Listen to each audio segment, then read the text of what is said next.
Hi everyone, J-Stropes here. I'll be opening a pre-release kit, making a deck out of that. We'll go over what I would do at a pre-release and what I would do if it was just a sealed pool, which ends up being a little bit similar, but we'll go over the basics of how that works out. So when you're opening these up, I would be sorting them into aspect colors and then probably any like mixed colors. So like all of your white and then like other aspect cards like white green, white red, or black green, black red. Just stick those all maybe in like one stack, just because you're going to get a lot of random ones that go over. If you like separate out your black reds, white reds, and I mean you're going to end up with like a bunch of different stacks. So I would put all dual aspect, depending on whether that's villainy or heroism into one stack. So I didn't think about that so much when I started out opening, sticking them into piles, but that is definitely what I would do. And then otherwise put your single aspect cards into one stack. So here's the two pre-release cards. They enter with every single pre-release kit will contain them. They are pretty pringled. I got these in the mail this week. And I don't really live in a particularly humid environment, so I don't really know how they got that way, but looks like they're going the magic route with some of those, the foiling on there. I was actually pretty impressed with these things, though. I mean, I was trying to bend them here. You can see they are pretty solid. They hold up pretty well. They're not really terribly flimsy. I mean, you could rip them if you want, but holds up pretty well. And this book, pretty nice too. Gives you a general overview, although it would be a lot to sit and read at a pre-release if you were completely unfamiliar. Here's a deck box, kind of, normal kind of thing like you get. You see it in Magic all the time. But it held up a little bit better. It's even got a little, you can kind of see on the front there, it's got a little hook tab, so it doesn't immediately flip open. So that helps it stay shut, which is a nice kind of little touch. Whoever designed that, props to them. So we'll get into opening our packs here. Okay, first leader, Boba Fett. Good leader, in black and yellow there. Separate our base into its own pile. Death Troopers, really nice low cost units that act as kind of ETB removal.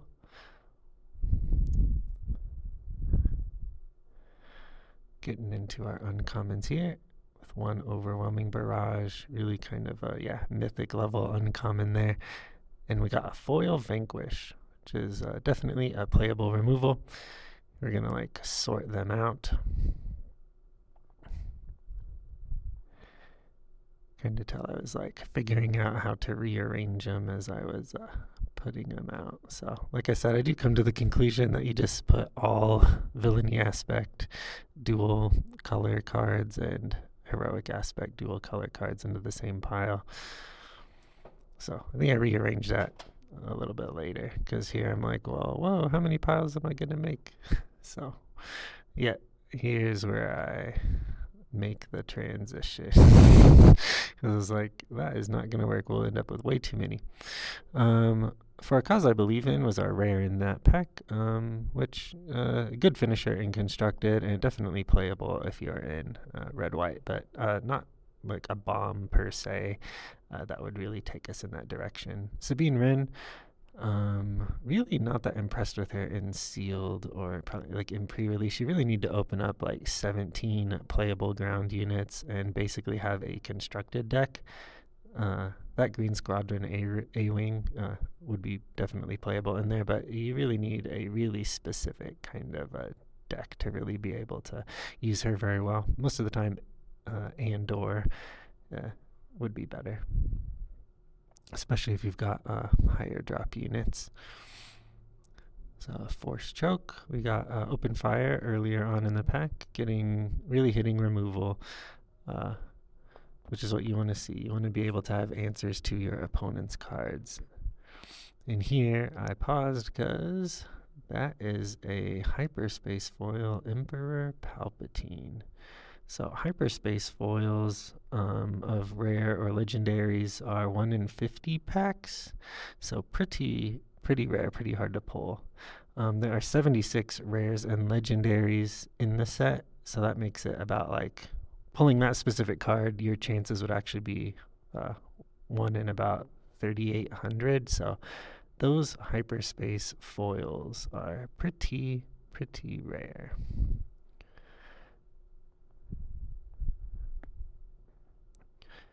We open Jin Urso for our leader in that pack. So again, like a heroism, another heroism. But with that Palpatine, I'm kind of leaning towards black-red. Open to cell block guard, so it kind of depends on like what else we get in here. Forced surrender is okay, but not really exactly what we want to see. We get a foil power failure. Definitely playable as a one of. Really helps out against decks that stack shields with like Luke. Luke would be all over pre-release, so that would help kind of counter that. Plus, we'll counter not Moff Gideon, Moff Tarkin, who stacks a lot of experience on units. And if they put like 10 experience on one unit, it's usually pretty hard to kill, but you can take it all off with one power failure. Another Death Trooper, getting a lot of good dual aspect and single aspect villainy cards. There's our second cell block guard. Sentinel units can be really useful, and especially in a sealed and pre-release pools. There's a fifth brother, so definitely at this point we are heavily leaning toward villainy aspect with some color combination. An ATST2, great finisher with Overwhelm, great high drop unit. Nice to have it in foil there too. Okay, so we open our second Boba Fett. We haven't opened a whole lot of cards in Cunning in yellow to go with him specifically. I'd like to be seeing some more of those dual aspect yellow-black cards. Stuff like Bosk. I mean, we're kind of getting filler on our yellow. Like, got that swoop racer. Asteroid Sanctuary is really good. We're getting like one copy of some playables, but if we don't open multiple copies, probably would lean away from that deck. For our rare or our legendary, we got Command, which is a dual aspect green. Each color, besides heroism and villainy, has a dual aspect, like a double-costed card named after itself. So that's the green version of it. Opened another A-Wing, great card. Again, we're getting some kind of like high drop fillers in green. Not even very many like green-black cards to play. I mean, one overwhelming barrage. We're not getting any super laser techs or other cards like we'd want to see in that slot, kind of all over the place in some of these colors. But we do have a really solid black foundation. Power of the Dark Side is an edict. We got K2SO, really good card, but I don't know if it's enough of a bomb to push us into that color pairing. It would be good in a Sabine deck or an Andor deck, but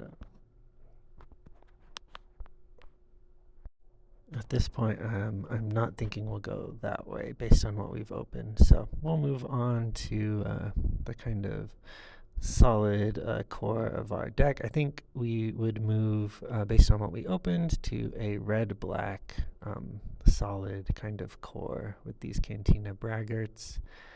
We've got these Snow Troopers that allow us to attack with an Imperial unit, boost its power. Got one copy of Veers, one fifth brother,